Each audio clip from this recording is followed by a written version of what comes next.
Good evening, students. As you know, I am Manan Dwivedi, your social science teacher, and I have been taught you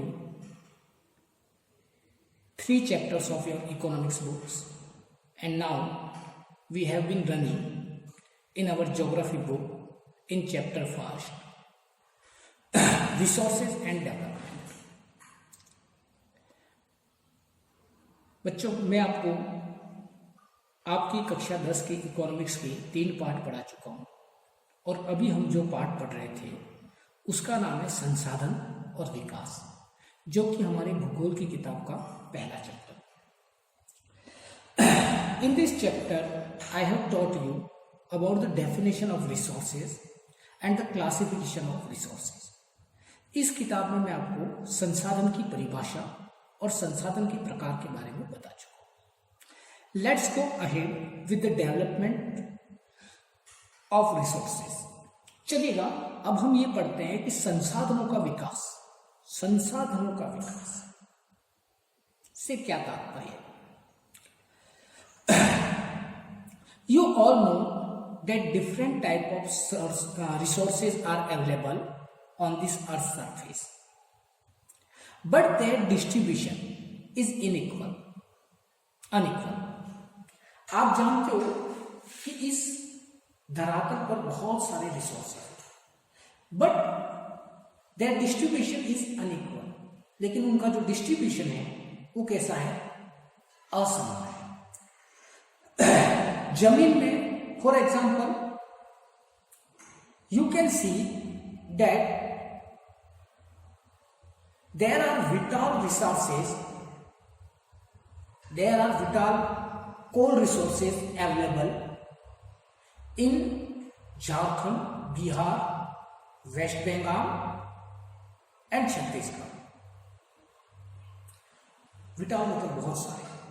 जैसा कि आप जानते हैं कि झारखंड, बिहार, पश्चिम बंगाल, छत्तीसगढ़, यहां पर कोयला संसाधन प्रचुर मात्रा में, खूब कोयला, but factories and the development status of this area is still remaining very low. लेकिन इस क्षेत्र का जो विकास है वो बहुत कम हुआ है या बहुत कम रहा है।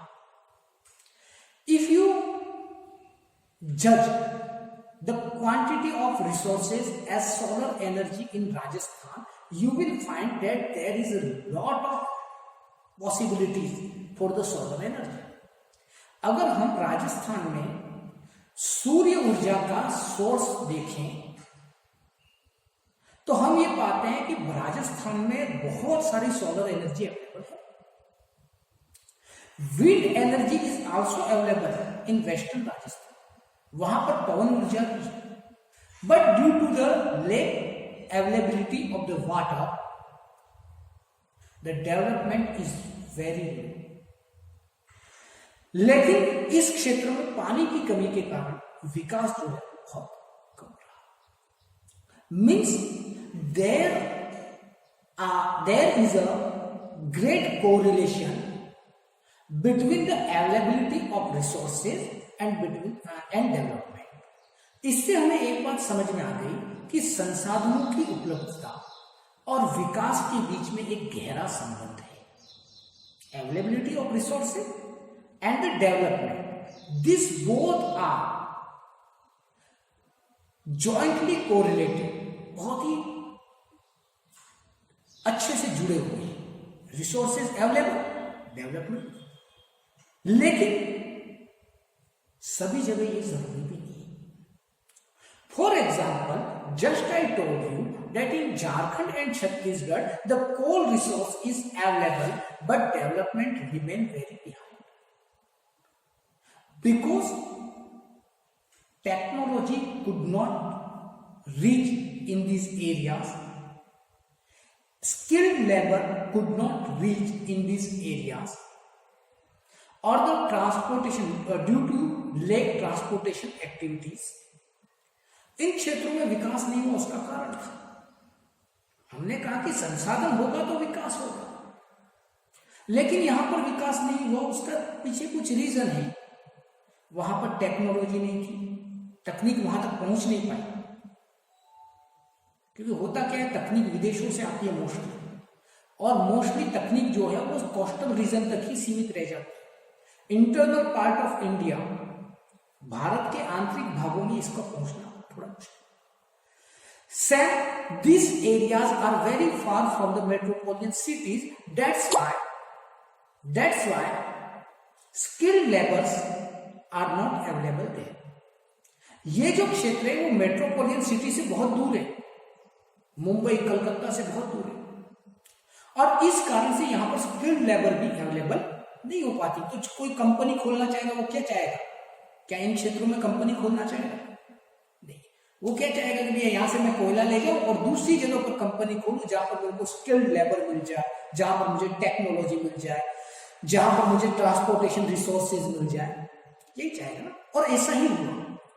भारत के छत्तीसगढ़ और झारखंड की बात करें तो यहां पर कोयला संसाधन प्रचुर मात्रा में है, बॉक्साइट प्रचुर मात्रा में है, आयरन है, लेकिन फिर भी विकास के क्षेत्र में ये पिछड़े, क्योंकि कंपनी वालों ने, फैक्ट्री वालों ने यहां से संसाधनों को ले जाकर के दूसरी जगह पर अपनी कंपनी खोली। राजस्थान में विकास क्यों नहीं, उसका कारण मैंने बताया आपको, या सोलर एनर्जी है या विंड एनर्जी है, बट वाटर स्केर्सिटी, पानी की अनुपलब्धता, पानी नहीं है। अब कंपनी खोलने वाला वहां तो खोलेगा नहीं जहां पर उसको पानी की कमी, क्योंकि पानी जो है वो बेसिक नीड है किसी भी इंडस्ट्री की, चाहे वो आयरन और हो, चाहे वो कॉटन टेक्सटाइल हो, चाहे कोई भी उद्योग हो, उसकी बेसिक नीड क्या है, पानी। और राजस्थान में पानी नहीं है। आजकल देख रहे हो, बिल्कुल आप सही सोचते हो, after the Indira Gandhi canal arrival, so many industries has been growing there. आप देख रहे होंगे कि इंदिरा गांधी कैनाल, एक आपको पता होगा कि इंदिरा गांधी नहर है जो पंजाब में सतलज और व्यास नदी का पानी जो है वो राजस्थान में लाता है, और पूरे राजस्थान के पश्चिमी भाग में, पूरे राजस्थान के पश्चिमी इस कैनाल के कारण से लाखों लीटर पानी रोजाना उपलब्ध होता है। और जब से वो कैनाल बन गई उसके बाद से लगातार जैसलमेर, बीकानेर और बाड़मेर जैसे ड्राई एरियाज के अंदर भी लोगों ने फैक्ट्रियां खोलनी चालू की। So this is the value of the water. There is an another examples of Ladakh. If you see Ladakh,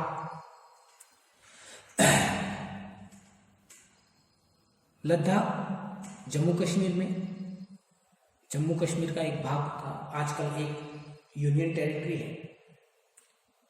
आप सबने इसके बारे में सुना भी होगा कि चाइना और भारत के बीच में डिस्प्यूट है, उसी लद्दाख की बात करें। Ladakh is very famous for its rich culture. इसकी धनी संस्कृति के कारण लद्दाख जो है वो बहुत फेमस है, and it has a huge area, और इसका बड़ा विस्तृत क्षेत्र है, but it's remains very cold most of month the year.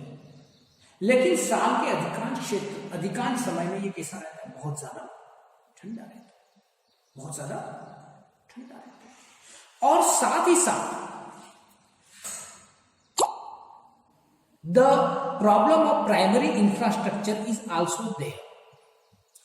प्राथमिक इंफ्रास्ट्रक्चर सड़कें हैं, रेल लाइन है, सुविधाएं हैं, उनको हम बोलते हैं प्राइमरी इंफ्रास्ट्रक्चर। इनका भी लद्दाख में अभाव है, इस कारण से इस क्षेत्र का पर्याप्त विकास नहीं हो पाया।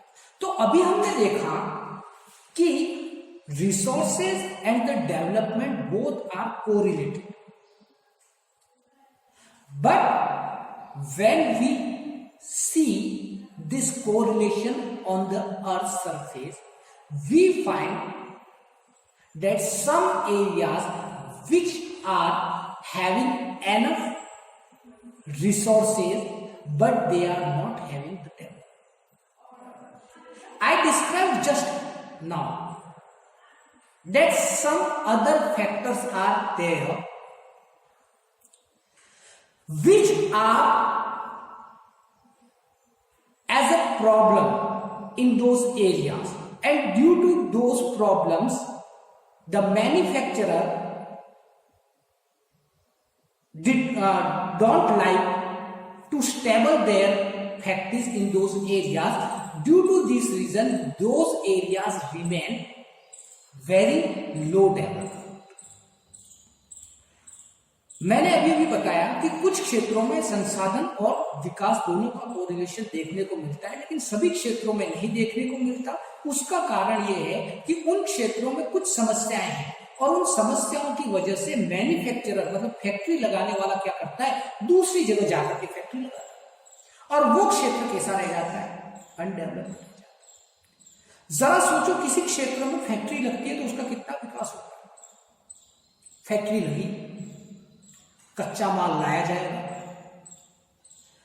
कच्चा माल लाया जाएगा तो सड़कों का विकास होगा, ट्रकों के अंदर अगर भर के रॉ मटेरियल आएगा, कच्चा माल आएगा तो ट्रक वालों को रोजगार मिलेगा। फैक्ट्री अगर एरिया में लगेगी तो उस फैक्ट्री में काम करने वाले मजदूरों को रोजगार मिलेगा, उनका आर्थिक स्तर बढ़ेगा और जब तैयार माल बिकने जाएगा तो बहुत सारे बीच में बिचौलिए या मर्चेंट जो हैं वो बीच में कई सारे मर्चेंट के रोजगार निकल जाएंगे, वो सामान को ले जाने का काम करेंगे। कुल मिलाकर के जब वहां के लोगों को रोजगार मिलेगा और जब रोजगार मिलेगा तो इसका मतलब क्या है, उस क्षेत्र का विकास होगा, उस क्षेत्र के लोगों का विकास होगा। लेकिन हमने लद्दाख, राजस्थान और झारखंड की सिचुएशंस देखी कि वहां पर फैक्ट्री लगाने वाले फैक्ट्री लगाना नहीं चाहते। क्यों? क्योंकि वहां कुछ न कुछ प्रॉब्लम्स हैं और इसलिए वो दूर भागते हैं। वो कहते हैं कि नहीं, हम तो कलकत्ता में फैक्ट्री लगाएंगे, हम बॉम्बे में लगाएंगे, हम अहमदाबाद में लगाएंगे। तो इस कारण से उस क्षेत्र में कुछ संसाधनों के होते हुए भी विकास नहीं हो पाता। जैसे राजस्थान में सोलर एनर्जी है लेकिन यहाँ पर विकास नहीं हुआ। उसका कारण क्या है? सिंपल सी बात है, पानी की कमी। पानी की कमी के कारण से उद्योगपति क्या चाहता है, मैं यहाँ पर उद्योग नहीं लगाऊंगा, मैं उद्योग कहीं और लगाऊंगा, अहमदाबाद लगाऊंगा, बॉम्बे लगाऊंगा। समझ रहे ना? तो कुल मिलाकर संसाधनों का जो विस्तार है, जो डिस्ट्रीब्यूशन है, वो अनइक्वल है। संसाधन कहीं ज्यादा है, कहीं कम है, कहीं तो पर्याप्त मात्रा में उपलब्ध है, कहीं कम है, जहां जरूरत है वहां। तो ऐसे समय में गवर्नमेंट की एक महती भूमिका बन जाती है कि वो जिन क्षेत्रों में संसाधन उत्पन्न हो रहे हैं उन क्षेत्रों के विकास की बात करें। जरा सोचिए कितना अच्छा होता कि जहां कोयला निकल रहा है वहीं पर लोहे की फैक्ट्रियां होती या लोहे और कोयले की फैक्ट्रियां होती, तो उस क्षेत्र का विकास होता, तो वहां के लोगों को फायदा होता। लेकिन ऐसा नहीं हो पाता कहीं। तो ऐसे में सरकार क्या करती है, प्लानिंग बनाती है। प्लानिंग मतलब योजना बनाती। कैसे? मैं बताता हूं। आपके घर पर शादी ब्याह होता है तो आप लोग क्या करते हो, प्लान करते हो, नहीं करते? क्या प्लान करते हो? बैंड बाजे पर इतना खर्चा होगा, भोजन व्यवस्था पर इतना खर्चा होगा, भोजन में इतने लोग आएंगे, बहन को ये साड़ी देंगे, इतनी तरह की साड़ियां देंगे, मम्मी पर इतना खर्चा होगा, मेरे पर इतना खर्चा होगा। प्लानिंग करते हो ना, सेट। तो कुल मिलाकर के अगर हम ये चाहते हैं कि संसाधन और विकास अपने आप में अच्छे से कोरिलेट हो जाए तो देश के विकास को नए आयाम प्राप्त होंगे। समझ रहे इस चीज को? और इसलिए सरकार क्या करती है, प्लानिंग बनाती है, योजना बनाती है। If you see on the page number 4 you will find a heading resources planning in India. Resource planning in Bharat में संसाधनों का किस तरह से योजनागत तरीके से विकास किया जा सकता। Let's have the study of the resource planning in India. अब बात करते हैं रिसोर्स प्लानिंग का मतलब क्या। प्लानिंग मतलब हिंदी में तो योजना बनाना। देखिएगा, सरकार का ये कर्तव्य है कि वो देश के प्रत्येक भाग में विकास के लिए प्रयास करे, स्पेशली उन भागों में जहां पर संसाधन पर्याप्त रूप से उपलब्ध है। अगर उन क्षेत्रों में विकास नहीं होता है जहां संसाधन उपलब्ध है, तो वहां के लोगों के साथ में बहुत बड़ा अन्याय होता है। आपके घर के पास से कोयला निकल रहा है, लेकिन वो कोयला बॉम्बे जा रहा है और बॉम्बे के लोगों को रोजगार मिल रहा है, आपके लोगों को रोजगार नहीं मिल पाता क्योंकि वहां फैक्ट्री नहीं खुली, तो आपको तो दुख होगा ना। क्लियर बात? तो इसके लिए सरकार क्या करती है, मैं अब बात बताते हैं, चलेगा।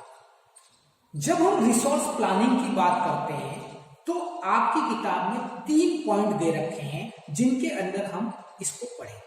पहला है identification and investigation. Identification and investigation 3 point है रिसोर्स प्लानिंग की, है ना। आइडेंटिफिकेशन का मतलब क्या है? To identify the availability of resources, संसाधन की उपलब्धता को खोजना। सबसे पहले सरकार को क्या करना होगा कि कहां कहां कौन कौन से संसाधन उपलब्ध हैं, उसकी एक लिस्ट बनानी पड़ेगी, उसकी एक मैपिंग करनी पड़ेगी।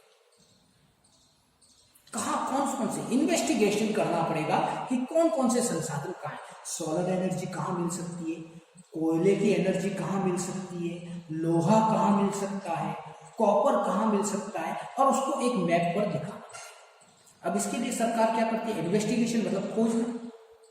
आपने देखा होगा कि कभी कभी कुछ हेलीकॉप्टर आते हैं और हेलीकॉप्टर के नीचे एक छतरी सी लगी होती है, ठीक है ना। हाँ, आपने डूंगरपुर में तो चलते रहे, और पहाड़ों के अंदर हेलीकॉप्टर 4-5 राउंड लगाता है, कई कई दिनों तक राउंड लगाता है। वो हेलीकॉप्टर क्या कर रहा है? इन्वेस्टिगेशन कर रहा है कि जमीन के नीचे, वहां से एक फोटो ली जाती है जमीन के नीचे की, और उसमें यह पता लगाया जाता है कि जमीन के नीचे कौन कौन से खनिज पदार्थ। इसके लिए एक लंबा सर्वे कार्य होता है।